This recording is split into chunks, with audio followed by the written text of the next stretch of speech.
Welcome, gentlemen, to episode 3 of the Due North Political Podcast. We've got Mike Machenbacher, Leon Francis, and Ryan Schumacher. I'm Perry Schumacher. Welcome, guys. How you been for the last 2 weeks? Good. Not too bad. Living the dream. It's got to be spring here soon. So I was recently asked why we are doing this, and I said we're kind of trying to take Charlie Kirk's idea and show that it's possible that four conservatives of different stripes and different leanings and different degrees can get along as a group, but criticize, rib each other, debate with each other, even sometimes agree. Sometimes we even agree on this show, but that's what we're trying to show here in the tundra of the North, that we can follow Charlie Kirk's lead, and he's worth following and remembering. So to begin the episode 3, we have to give out the award for most views of what they had to say from episode 2. And this is the award Mike designed. It's I think his hair is a little too orange, Mike. He's kind of calmed that down a little bit right now. But I guess maybe I exaggerated a little bit. He's toned that orange thing down and the tan around the eyes. I've noticed that it's much more easy to look at right now. I also wanted to start in honor of St. Patty's Day and all the different hats that Marco Rubio handles. So we want to show this. I saw this online. Do you guys have a tip a pint for St. Patty's Day at all or not? Oh, absolutely.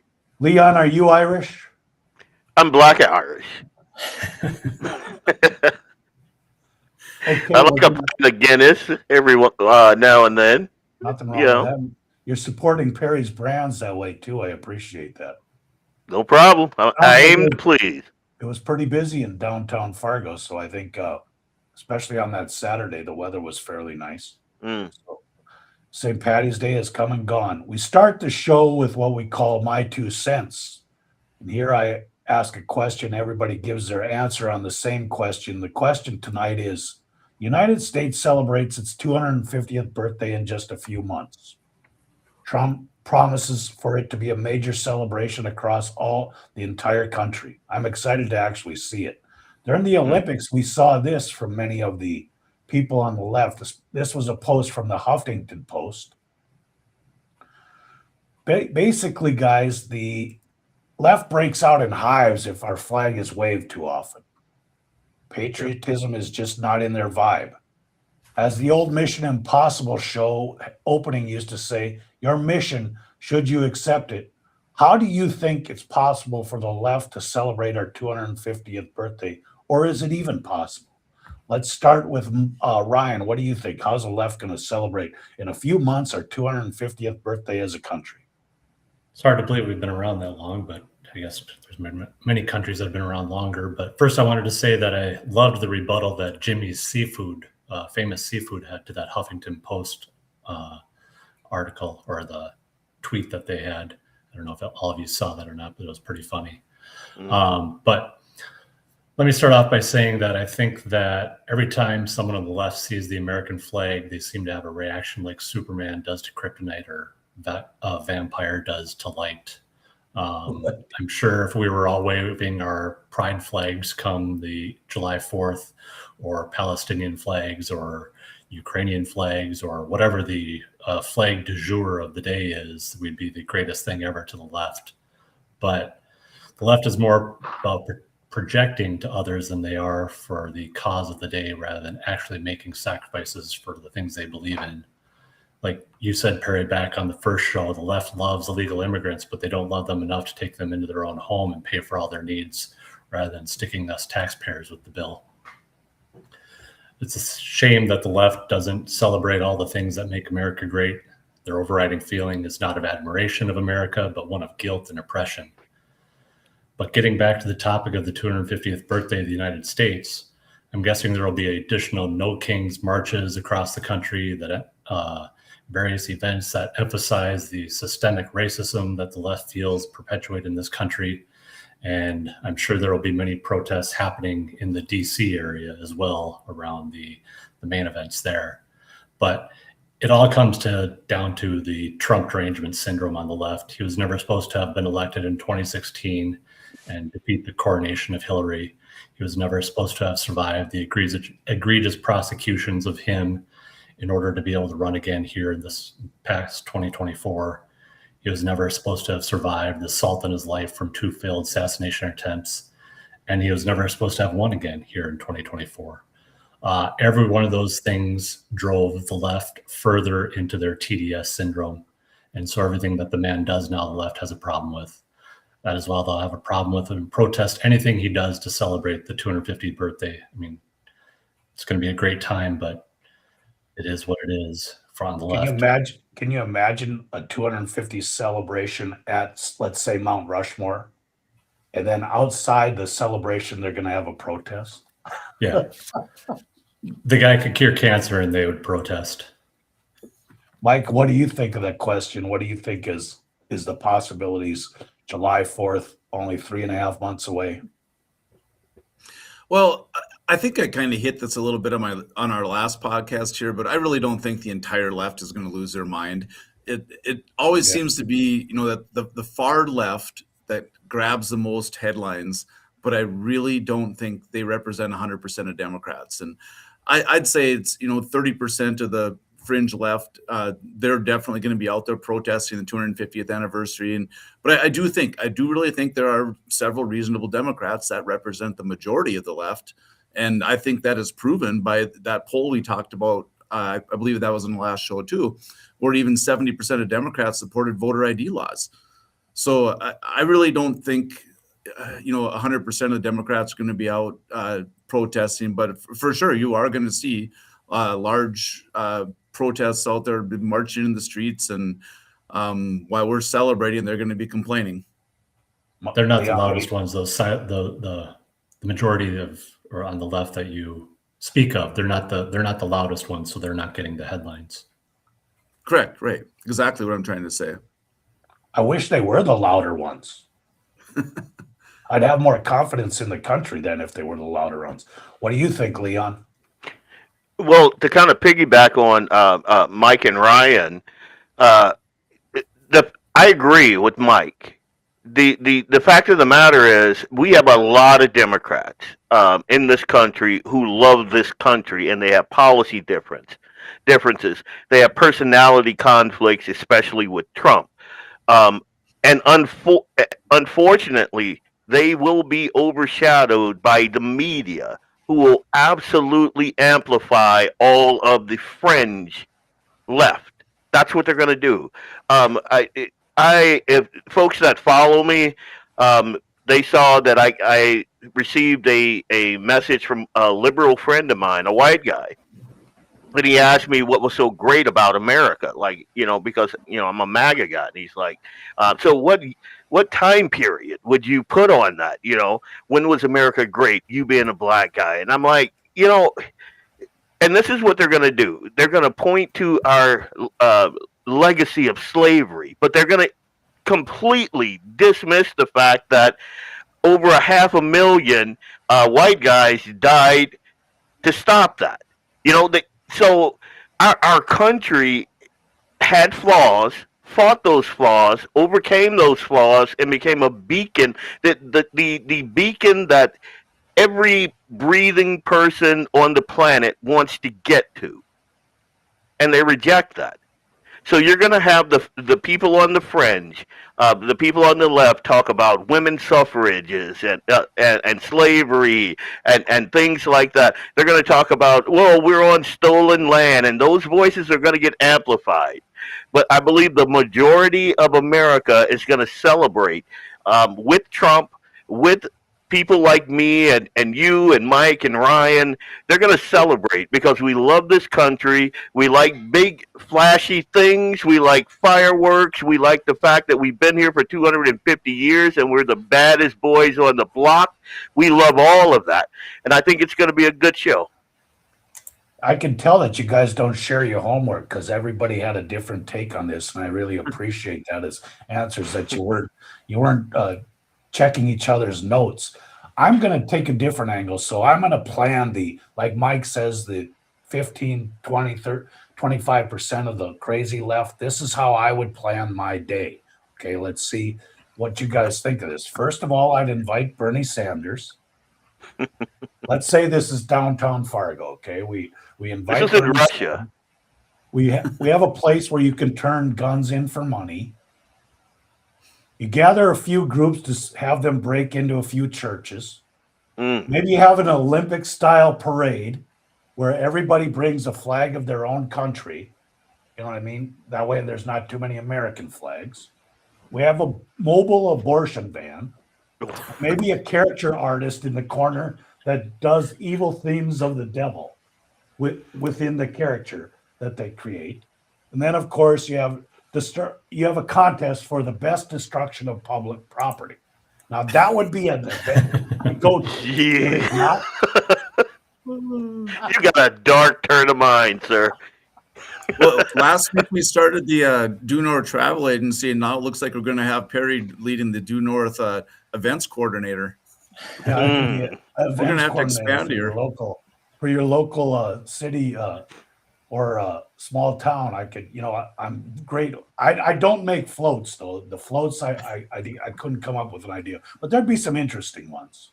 Who's going to be the singing talent in this little celebration? Well, anybody that makes music nowadays, it seems like even some of Nashville would go that way. I got a hunch. Yeah. Oof. Oof. So, I don't know. guys, we're going to move on to Fire Away. This segment here is where I ask the co-host a specific question. Tonight we center around MAGA and how conservative it is. MAGA is not nearly as conservative, I don't think, as the four of us would prefer. It's a riddle wrapped inside of an enigma for me on how Trump often goes lightly on people like Thune and Graham, but drops the thunder on real conservatives like those in the Freedom Caucus. Especially, what's our guy in Texas? Forget his name, but yes. You know what I mean? So, Mike, I'm not always the smartest guy, so please explain to me Trump's love affair with the Lindsey Graham types. What is that about? Oh, this is an easy one, Perry. You should even know this one. It's all about loyalty. You know, and he learned this during his first term, where he had people in his cabinet that were not loyal to what he was trying to accomplish, and he simply got rid of them. And Trump was elected this time because there was a mandate by the American people to do what he campaigned on. And if there are, whether it's cabinet members or senators that don't support Trump's agenda, he's going to throw them under the bus. Now, do I agree with that? Not necessarily. I'm a guy who wants to talk it out. I really think Trump needs to meet with some of these individuals one-on-one instead of attacking them in the media like he does and calling them names. But Lindsey Graham is, he's someone that's been loyal to Trump the whole time. And that's why you see his, like you say, love affair with people like him. And it's all about the loyalty. Do you think it's genuine in Lindsey Graham's? Because I don't really see him as a mega type. Do you think it's a genuine appreciation of Trump, or is it just convenience? I would say it's kind of a combination of both. I do think there is some out there that fear opposing him because of the popularity that he does have. And if he's doing endorsements, you've seen it been overall pretty effective. So I think if you cross him, he's going to try to primary you. So I think some of it might be real, I guess you might want to say, but some of it I do think is maybe out of fear that he could oppose them and try to primary him the next time they're up for election. Leon or Ryan, you got a different take on our man, Lindsey Graham, or not, on Mike's interpretation? I don't know. I tend to agree with our friend Dan. He's like, keep your friends close, but keep your enemies closer. I don't think he's been loyal to Trump the whole time. I think that Lindsey Graham never met a war he didn't just love, that he didn't just get all giddy and get a tingle up his leg over. That dude seems slimier to me than a Chinese eel. You know, I'm sorry. I think there's more there. I think every time we see that Cheshire cat smile, there's more behind it. So I'll just leave it there. It's interesting that he comes from such a conservative state like South Carolina. You know what I mean? I find it interesting. Leon, let's move to this question. Leon, Trump is now campaigning past several weeks against Thomas Massie, who votes with him over 90% of the time. Massie is certainly a libertarian, you know what I mean? So he's very principled. Do you agree with Trump going after Massie in the way he does? So now I'm going to get friends defriending me on social media. Because, again, I am a Trump guy. I understand Trump's frustration when he's trying to do things, big things, and you get these little fits and starts. I understand that. But we need people like Massie, man. I love the guy. I think that people who are principled enough to stick to their core principles are very valuable. I think getting a yes man in there just, so you can get a Massie out, I think that hurts us. I think that's one of the reasons why it's so hard to elect go-getters and people that push policy uphill, especially in the political climate that we are in now, where everything seems to be backsliding. Nobody seems to want to put on the gloves and get in the ring. You take people like Massie out of the fight, what do we have? I mean, seriously. Well, I think if there were more people like him, we certainly wouldn't be $39 trillion in debt, would we? 100%.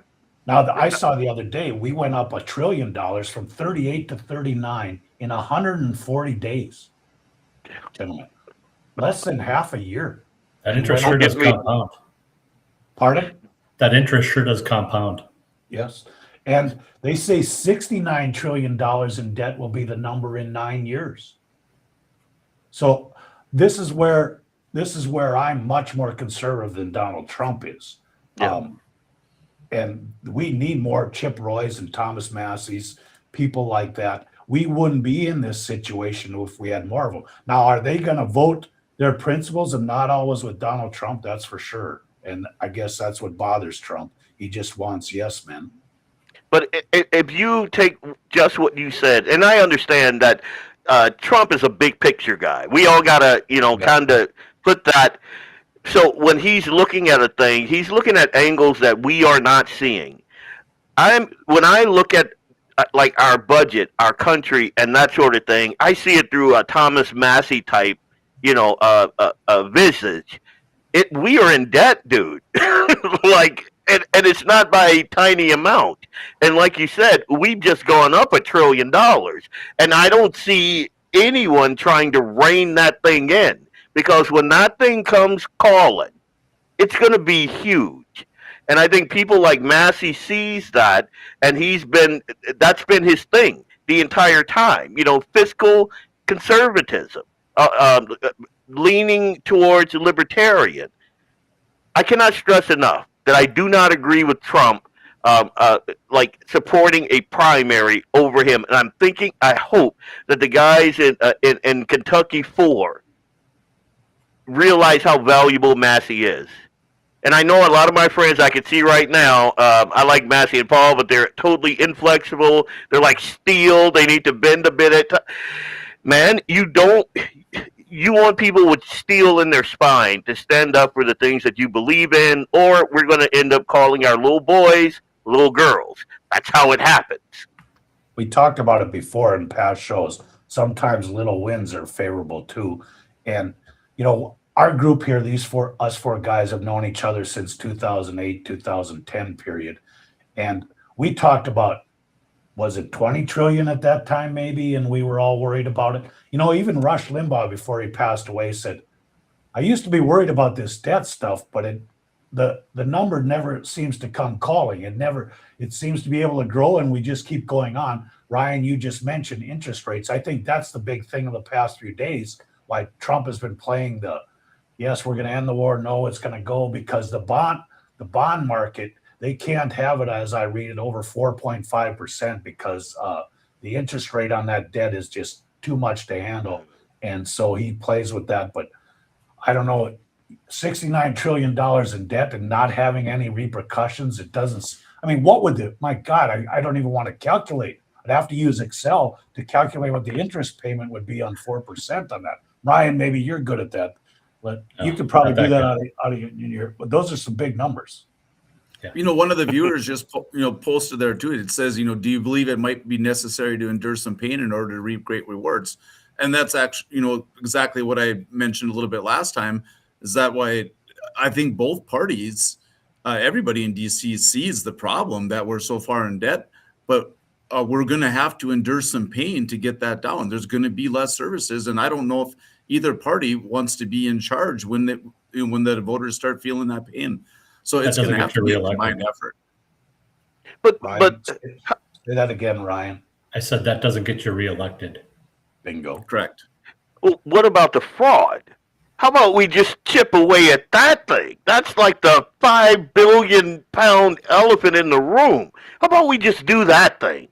Let me ask you, they said this week where it's between 30 and 40%. They're now thinking fraud in the federal government. Are we being robbed or are we broke? Which one are we? Robbed? You're being robbed. Robbed. I think we'd have a balanced budget if we eliminate the fraud. Oh, yeah. You still have to work on the $39 trillion in debt, but we would have a balanced budget. It's amazing how many people are going to the trough and just ripping us off. Yep. Just wait till it gets bad enough for us to implement austerity measures. Oh, talk about pain. This country will rip itself in two when that happens. And it could happen. Ryan, let me ask you, most MAGA bows the knee to Trump. He certainly has political capital. Why does he not use a more heavy hand with Republican leadership to get his agenda implemented by law rather than just using executive orders?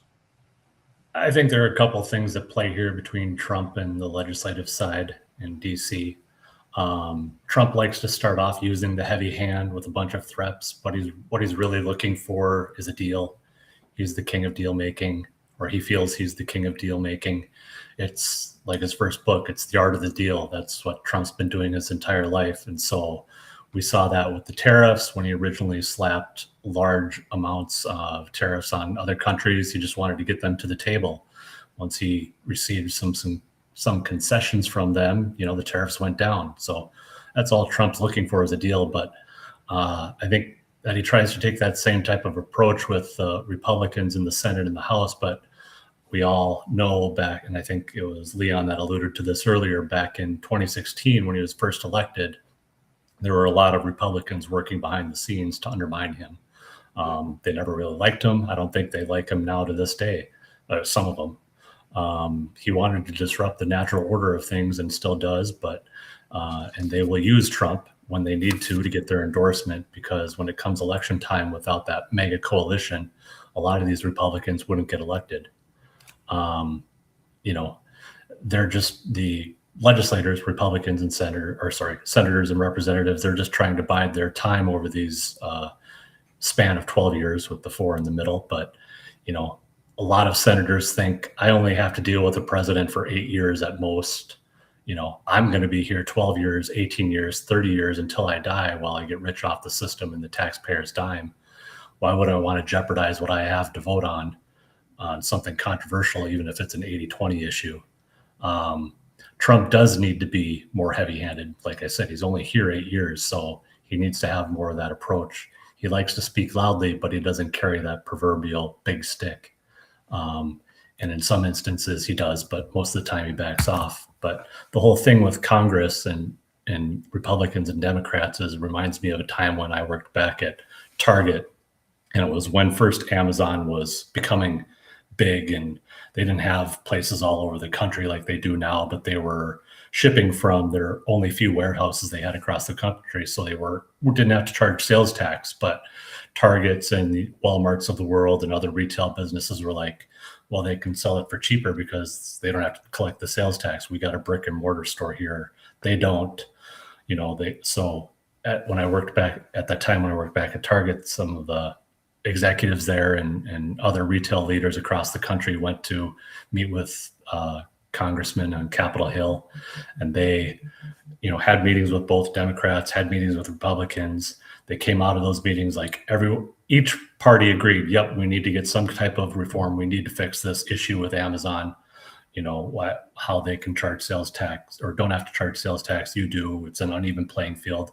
But the thing that was said to them on both sides was, yes, we agree with you, but it's not going to happen because we're not going to let the other party go at it first and claim victory. So nothing's going to get done.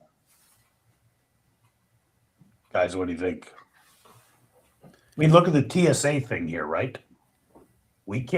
You gotta hassle American people that want to travel to this degree for nothing, for absolutely nothing. I see today Delta came out and said, okay, Congressman, you don't get special privileges. You're going to wait in line with everybody else. So let's see if that maybe changes something. But it's just ridiculous. 4.5 hours at an airport because some congressman thinks he's doing something effective and he's not. This just goes to show. Go ahead. Oh, you go. You're smarter than me. Your answer will be better. I guarantee it. Well, I think you're going to agree with this one, but this just to me proves that TSA needs to be completely private. I mean, we can't continuously have airline traffic be a tool for the government to blame each other on what the problems are, what the current issues are. They've done this 3 times now in the last year and a half. So no, it's time to get this one out from underneath the government and let the private sector do this. It's a great point. Don't let's not use TSA as a weapon, especially when the public requires it, or I guess the federal government. But we have to live with the results, right? Correct.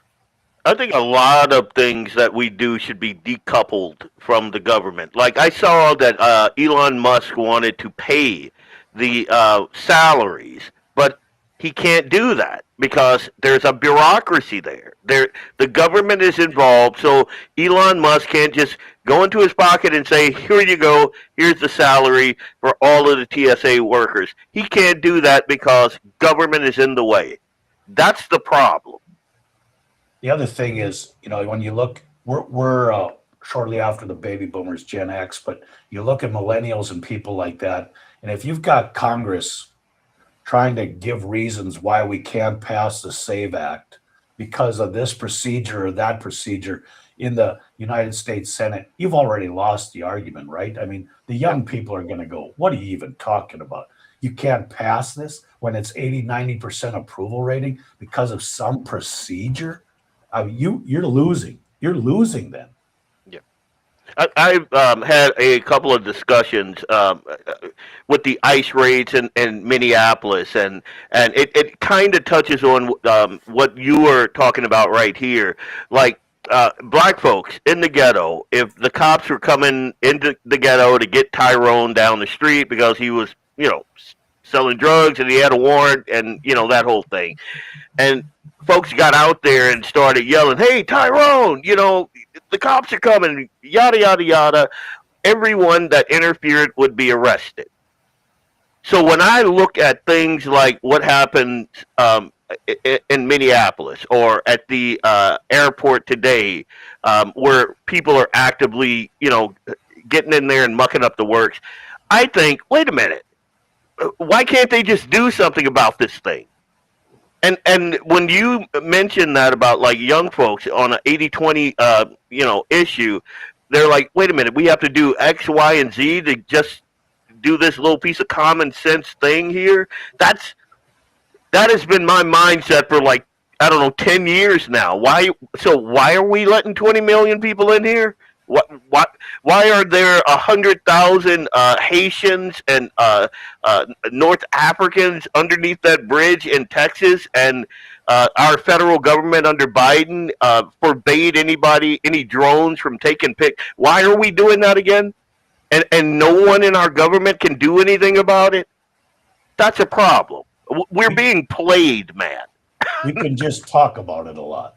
That's what we get to do. We just get to talk about it. Folks, we'll move now to our Looky Here segment. This is the last segment of the show.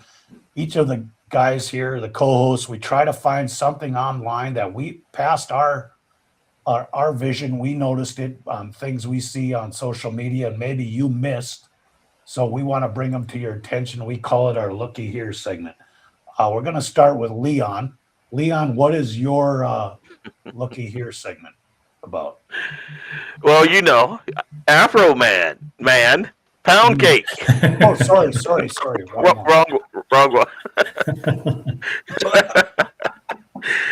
Now, I'm going to keep this short and sweet.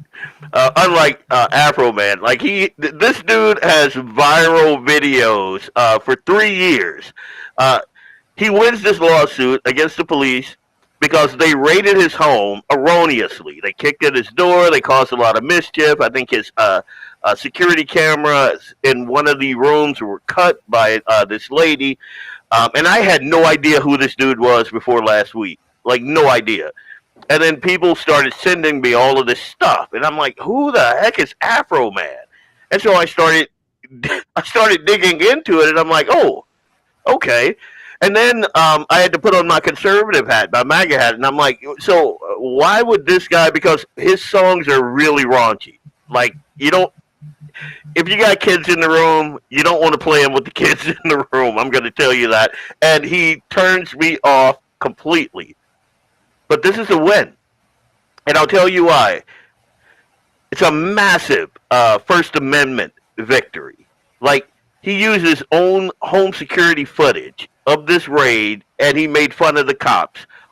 And again, a lot of it was raunchy, a lot of it was profane. He even said that, he may or may not have slept with one of the deputies' wives, and who, on cross-examination, that deputy could not confirm or deny that he had slept with his wife. And I'm like, this is insane, dude. But all of that you have, and this is my second point, regular people and juries still matter. Because even after seeing all of that raunchy footage and watching the deputies cry and the kids crying and all of that, Afro Man was able to get up there and plead his case in front of this jury, and they agreed with him on all points. All points. What state was that in? What state was that in? Ohio. Okay. Yeah, and it also it's a win, especially when we're talking about folks like me. And when I say me, I mean conservatives, MAGA folks, not the other. But I thought about that after I said it. Police accountability and government overreach, which is a thing now, especially in the era where Democrats want to weaponize every branch of the government to go and get Trump and anyone that supports him. This is a good thing. It police accountability, government overreach, in a nutshell. And these good folks said no, nuts to that. And so if you don't follow Afro Man, you probably missed that. And I am glad that I could bring that to you. Now go get some pound cake, lemon pound cake, and think about Afro Man. There you go. I'm done. Thank you, Leon. Ryan, we're going to move to you on your Looky Here suggestion. Do you want me to show the graph, or do you got to explain it? Or Me, you said Ryan, so I have the picture. Yep, There's no graph. So So this was just an article or a headline in the Star Tribune in Minnesota here, and one of the legislators on the left side, and this just kind of goes to show how crazy some of these people are that are trying to enact laws for us, or that are representing us, or supposedly representing us. But she introduced a bill to recognize the inherent right of wild rice. But I guarantee you, if you'd ask this woman if an unborn baby in the womb has the inherent right to life, she would say most definitely not. But let's make sure we give that wild rice an inherent right. This is a serious thing. Yeah. What She doesn't right want do Do they they to. expect wild- us? She doesn't Do they want it expect us to harvested as much. Oh, she doesn't want it harvested. Yeah, she wants to let it thrive and let it. Unreal. So is it on the Mike, you got any endangered people like species that? Can you put that back up there? I couldn't believe this. Are you okay? I'm done. See you, Leon. We'll see you next week. Yeah, these people Mike, are you got any crazy. people like that in the North Dakota legislature? Do we have to worry about wild rice rights here in the state of North Dakota? I hope not. Oh, I don't think so. and you that think would my leave- ideas? You think my ideas for the 250th year celebration were crazy? After you see that headline, seriously. Well, the scary part is that bill probably has a chance of passing in Minnesota. In North Dakota, it wouldn't have a chance. So now we're going to have wild rice on the endangered species list. Just get ready for it. What's next? Okay, Mike, we're off to your looky here segment. I believe you want me to show a graph first. Yep, you should have two charts I sent you, Perry. Show the first one. There you go. Okay, so what this chart was posted on Facebook. I noticed it last week. Dustin Goverlow of the North Dakota Watchdog Network. I think you all know him. So I'm going to give him full credit for this chart. But what it is, it's a Venn diagram Venn diagram, not yen. Venn diagram, what he describes. Yeah, maybe it says a yen diagram. I'm not sure. But it's all the different factions of Republicans. And he's listed about 20 different factions of different types of Republicans that he has there. And there's probably about 200 of them. But he went with what he thought was probably the most popular 20. It's pretty fascinating chart that he put online there. So now bring up the second one, Perry, if you can. Okay, so it's a little difficult because I couldn't get this to work online, so I just hand drew it here. But anyways, what I had you all do was I had the three of you identify which faction of the Republican Party you saw yourself as in. So Ryan, you put yourself in the fiscal conservative category. Leon, you put yourself in that little sliver on the right, which is the true believing libertarian. Perry, you put yourself in the one on the bottom that said the true conservative category. And I put myself in the very bottom square that says, Republicans who thought they were Republicans, but did not fit into a category and wonder why everyone can't just get along. So I'm actually in one of the 180 categories that Dustin left out, which is the fiscal and social conservative who supports a limited government that should only provide services that the private sector cannot, and supports almost all of Trump's policies, but wishes that somebody would take away his Twitter account because every time he speaks, he can't get over himself. And I wish he would just be a little more humble camp.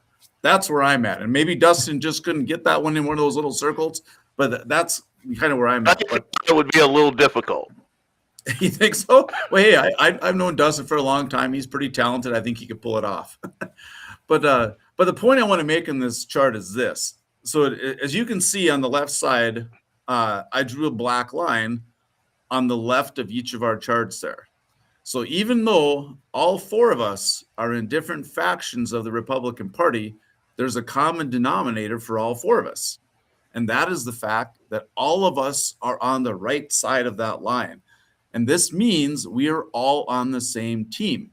We are all on Team Republican. And like Perry mentioned earlier, we're never going to agree on 100% of things, but we are all playing on the same team.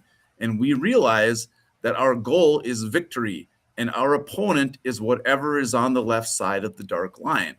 And to win, we need to work together and not be out there criticizing or calling names or throwing each other under the bus. By working together, I really think we can win this game. But if we're divided and don't support each other, we're going to lose. There's just no way about it. So I really, think you can compare it to a football game, where the running backs might think that you need to run the ball more and the wide receivers might think you need to throw the ball more. But overall, the person who makes the decisions is the coaching staff, and they need to respect the decisions. Otherwise, you may as well be playing for the other team. And, I really believe that everyone on the right side of that line, who's never going to agree 100% everything, but they need to sit together and everyone needs to give a little and take a little and slowly work to move that needle to the right just a little bit at a time. And anytime you move that needle just a hair to the right, that's a victory. That's not a loss. And, you can't throw the Hail Mary every time and think that it's going to work. It might work 1 out of every 50 times or so. And, like the old saying goes, that slow and steady wins the race. And if, in my opinion, if there's any faction on the right that refuses to work together, they're part of the problem. So you are never going to convince a big tent party that, you have to do things your way all the time, or you aren't a true Republican. It's going to take teamwork. And like Charlie Kirk said, the moment we stop talking, democracy dies. And I really don't think there's a truer statement. And there, my rant is over. You guys can go on from I have there. a question. Yes, sir. Because I'm a thinker. So who's the coaching staff before in the primary season? Is that the constituent? Well, the coaching staff that I'm referring to here would be your leadership. That would be Trump and his staff or his cabinet or whatever. Well, that you would might be not once- agree. Once the legislature or whatever is, once the election is over, then they're the coaching staff. Correct. How does your analogy work before the election? As far as explain to me a little bit more what you're looking for. Well, wouldn't a district or a locality shouldn't they have the ability to find who they think is the best running back, who the best receiver is to represent them? Or Well, that would be okay. So yeah, you want to compare that? That would be like your upper management, who's going to be doing the draft. The NFL general draft, manager, whatever it yeah, is. the GM, yeah. Okay. Yep. So they're going to do the draft and they're going to put the players on the field. And once players are on the field, it's up to the coaching staff, and those are elected officials, to make the decisions on how you're going to manage the game. So do you need now we're in the legislature, do you need a Bill Belichick, or do you need more of the Rams coach, whatever McVay's name was, more of an ingenious and offensive guru? I mean, which one do you prefer? Do you prefer the strong hand of Bill Belichick, or the improviser and he's going to adapt based on the talent he has, guy like McVay? I don't care which one you have as long as you win the game.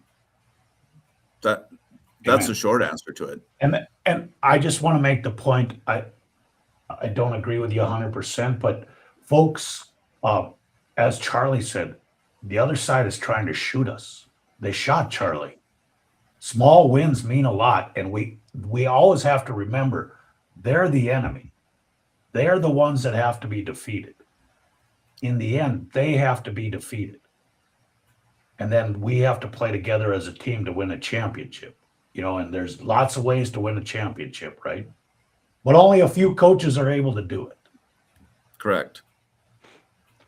I do think that there's something to be said about like you have your D line and your O line. You got the folks that need that are dug in and they're attempting to hold your position on the field.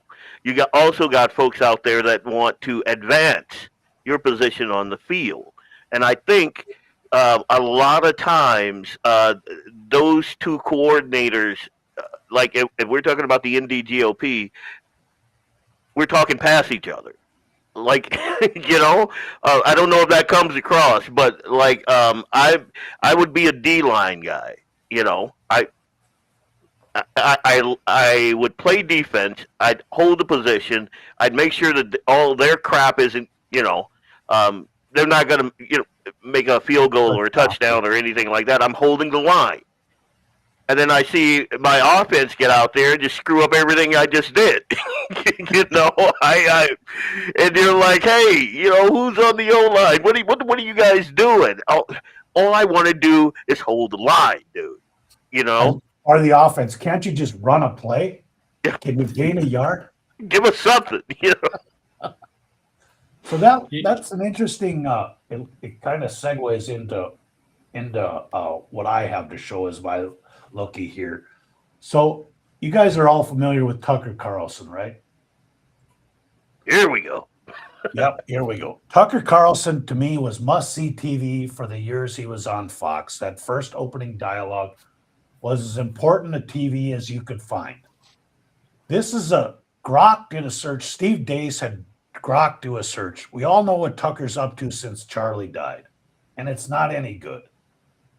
Everybody was for Charlie for about a week and a half. And like you said, Mike, now all of a sudden, the podcasters on the right are blowing each other up.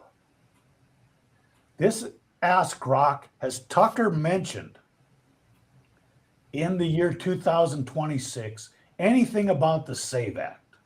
Has he posted a single thing on a show or on any social media? And the answer is nothing. He's focused entirely on one thing, and that's Israel, and more specifically Netanyahu. But there's other games being played right now. I just want to know. I no longer I would say 20% of the time do I listen to what Tucker has to say. It used to be 100%. Where do you guys come down? I'm interested to hear your take. I tend to tune out all the noise. Like, I am a big Tucker fan. I'm a big Candace Owens fan. I'm also a big Deace fan. Okay with Megyn Kelly. So we have this extremely polarized right now. I tune all of it out. You know why? Because none of it, to me, is going to advance our cause. And to me, I don't want my thought processes corroded by that garbage. I don't. I see way too many anti-Semites poking their heads out. I don't like that. I also see way too many people that go, hey, if Israel says something, we got to do that thing. And I'm like, oh, wait a minute. No, calmer heads, guys. So I tend to tune all of that noise out. If Tucker is saying something that's on point, on policy, that I agree with, there you go. I tune out all the rest. Ryan, where do you come down on Tucker right now? I think kind of along the lines with Leon, that after Charlie Kirk's passing, there's been this void of kind of, he led a movement, he had a cohesive message, and now everybody's trying to fill that void and capture that audience, if you will. But the way some of them are going about it is completely extreme and way off. Like it makes no sense what some of these things that these people are saying. And so, like Leon said, it's just a lot of noise at the moment. But so Tucker said yesterday that Sharia law is much more successful than what we're seeing in American cities, and we ought to take some lessons from that. I mean, I'm having a hard time here. I'm trying to hang with the guy, Leon, but because I remember what he did in the past, right? But seriously, stop going to the Middle East for a while. You know what I mean? I don't know. What do you think, Mike? Where are you coming down on Tucker? The only thing I keep wondering is, when he was on Fox News, he had a very popular show, and his message was pretty consistent and very intelligent. He was someone that you could listen to. But now what I'm trying to figure out, and I don't know what the answer is, but I'm trying to figure out what changed him. Was it the fact he got fired from Fox? Same thing with Candace Owens. What changed her? There's got to be some outside influence or something that's causing these people to all of a sudden take these different positions than they held for 10, 12 years while they were all, building their audiences and such. I don't know what it is, but it's not typical for people to just flip a switch like they have and all of a sudden take different positions. So just the curiosity in me tells me there's got to be something else that caused them to flip that switch. And I don't know what it is, but why all of a sudden would you take such a harsh position change on something like they have been? I mean, we all I'm used randomly- to. Go ahead.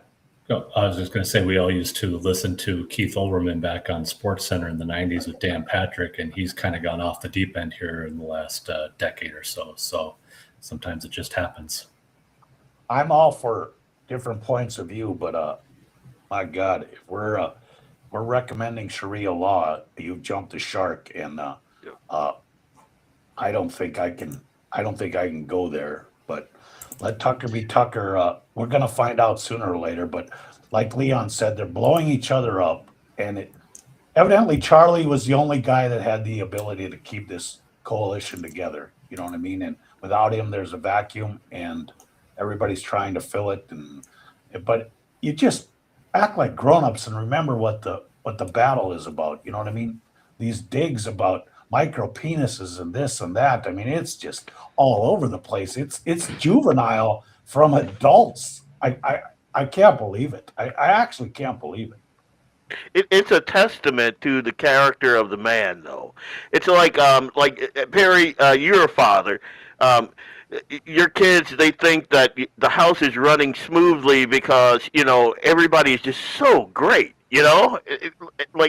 And then you get out into the real world and you recognize how hard it is. You take the dad out of the scenario, you recognize, oh my God, these people are crazy. And I'm talking about family members, And so Charlie is in there and he's holding all this stuff. I never saw any of this.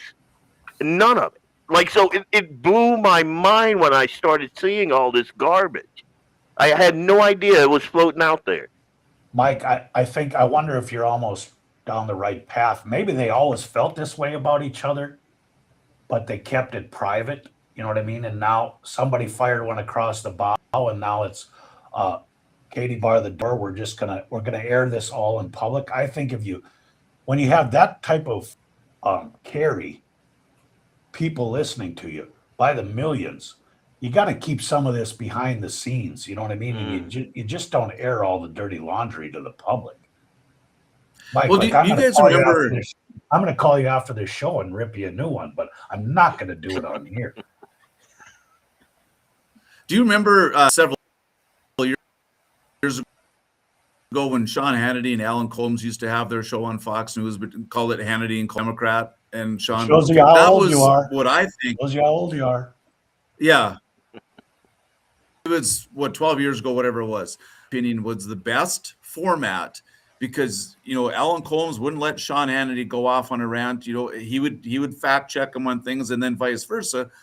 Sean would catch Holmes on them ones too. And if you had a platform like that for a show where you're not going to allow like what's happened with Tucker and Candace, who now they're all on their own, and even all podcasters, you can't have the same or people of different opinions on a show anymore because all they're going to do is talk over each other. That's you can't have 5 or 6 people that are coming from completely different sides of the aisle because nothing gets accomplished. If you had 2 people like they had in, they use the argument on just asking questions. Well, sometimes they're such stupid questions that they shouldn't be asked. But you ask questions to find answers. You just don't ask questions to ask questions. You ask questions to find truth. And that should be the reason you ask the question, not just to ask questions. No, you're absolutely right. But I want to see everything fact checked, instantly fact checked. Maybe we need to institute AI into everybody's podcast or everybody's news shows. Even that stuff's corrupt. Stuff's corrupt. The left used to have instant fact checkers at CNN all over the place, and we know how well that went. They were all correct. They were cooking the books. They were standing in front of a building on fire, saying this is a mostly peaceful riot. So that's right. I remember that. It's called GIGO, garbage in, garbage out. The most trusted voice in news, or whatever their logo was, or their saying was at the time. Buildings burning behind them. Okay, guys, we got to call it a night. Thank you for episode 3. We'll be back in a couple Tuesdays from now for episode 4 of the Due North Political Podcast. Have a good evening, gentlemen. Thank you, Eric. Thanks, you too.